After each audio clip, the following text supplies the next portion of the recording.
Hi guys. I'm sorry I've been gone for a while. I kind of had a lot of RL stuff going on. I had exams and I also kind of had a girlfriend. But the exams are now over and the girl dumped me, so I guess I'm back to cubing. So, since I need some time to get back into shape, we'll start off easy and I'll give you some more tips on making a cross. Hopefully by now you've seen my first cross video, which by the way received a lot of positive feedback, thank you. That video concentrated more on how you can make the cross in as few moves as possible.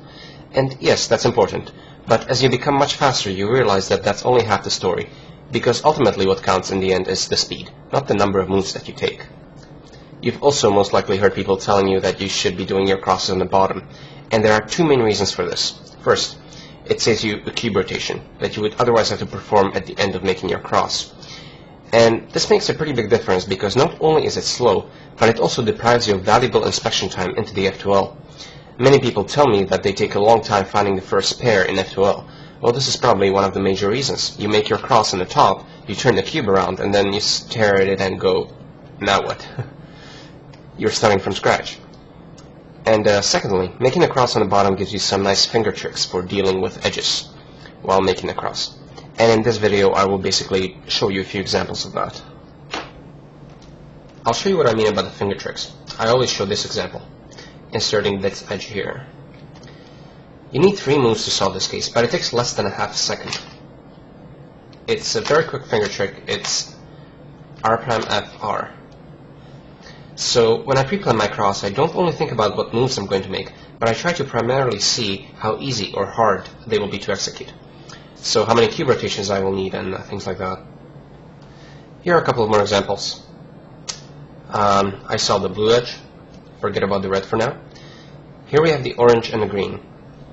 If I just greedily solved orange like this, we are stuck with this kind of problem here, where it's really hard to solve this green edge that has to come here, because you basically have to do a D2, solve it, and do a D2 again to fix the cross at the end. It's a nightmare. There's actually a pretty nice finger trick that I like to use.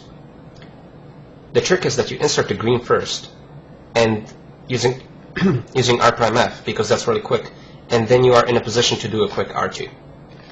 So I will show you how that looks like. I will solve the green first and then do an R2. It can take some practice, but you can get very good at it. So that's a pretty nice finger trick. And of course I showed this in my first cross video, so most of you probably know this already. To flip a single edge, you hold it like this, and it's R', U, R', U'. So again, very quick, very useful.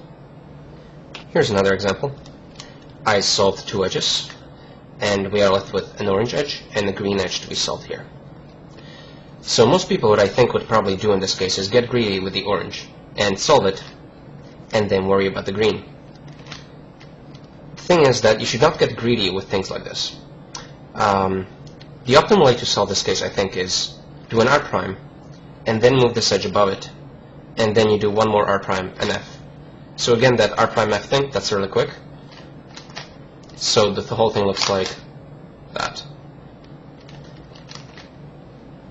So I'm not only using this to flip my incorrectly oriented edge and make it a good edge, I'm also doing it very quickly.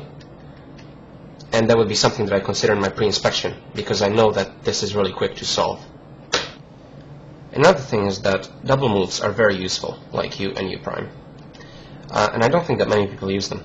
For example, I have the entire cross solved. Imagine you run into this case, incorrectly flipped edge to be inserted here.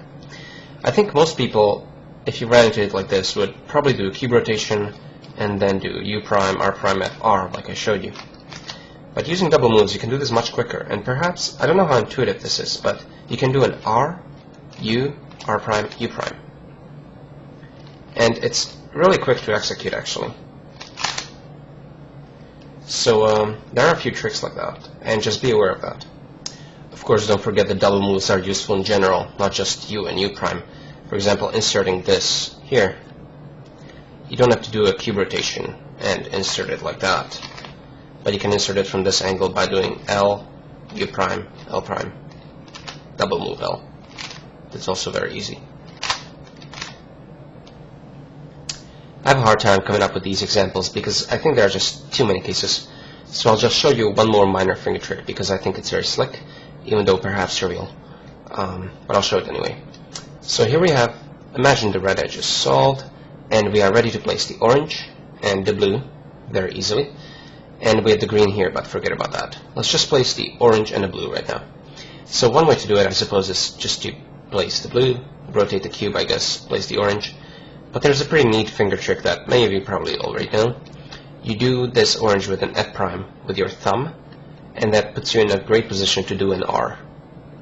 So the whole thing looks like F prime R. Whee! And I set up intentionally so that this happens. This is an interesting case because solving this is, there's basically like 3 ways to do it. One way to do it is do a D2, R, D2, which in my opinion takes the most time. Then there is also U2, L, U2. That's, I guess, pretty decent. And there's one more thing that you can do. You know how there's a double flick for the U layer? There's also a double flick for the bottom layer, and it's hard for me to show, but you can do it with your pinky followed by the ring finger. From here it looks like, and if it's mastered, it can be pretty quick and pretty efficient. So it's done like pinky, ring finger. So to solve this, it would be double flick, solve, double flick. So just do whichever one you can do faster. And lastly, I want to make it clear that not every cross is best suitable to be done on the bottom. There are exceptions, and you should not be stubborn about it. Here's a case that sometimes comes up that almost always makes me do the cross on top. It occurs when 2 edges, like this, are basically swapped. So to do it, if you were doing this on the bottom, to swap these edges back, you would have to do something like R, D, R prime, D prime, R. I guess it can be done reasonably fast, but compare it with R prime, U, R, U prime, R prime. Okay? So if this is done quickly, then this is much faster, obviously. It's R prime, U. And I want to show another thing. When you make crosses on top, sometimes you don't have to solve this like L and then rotate the entire cube, but there's a trick to do it using double layer turns. Consider making something like that in the future. I mean, it's so trivial, but I was still surprised when I found out about it that it's possible. Maybe it's too obvious, I don't know. Finally, one more location that I sometimes build my cross on is on the front, actually. I only do this when I get cases like this. Let me show you. We have the blue salt, green, red, orange. So usually it happens when you have faces that have a lot of white on them, like a lot of white stickers. You want to make sure that that face is really quick to turn, so you really want it as a U layer, because U is so quick to turn. So in this case, to solve it on the bottom, I don't even know how. I guess I would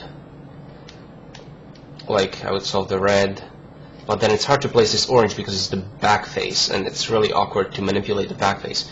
But to do it here, I would do something like U prime, place, U prime, place, U prime. And again, those U primes would be really quick. So, the things I want you to take away from this video. Important thing to consider during the pre-inspection of the cross is how easy it will be to execute. Plan out the finger tricks, see them in your head. Keep in mind that the U and R layers are the layers that you can turn the fastest. Use this to your advantage. Try to position the cube so that most of your edges are in these layers. And don't forget about the double moves. Not only is your U and R quick, but turning the double layers, U mostly, and also R, is quite quick as well. So try to incorporate them into your solves. And that's it for now. Happy cubing, and bye-bye.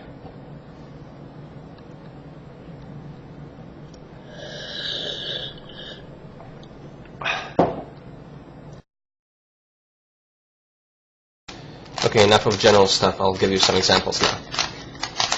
Oh, blah, blah.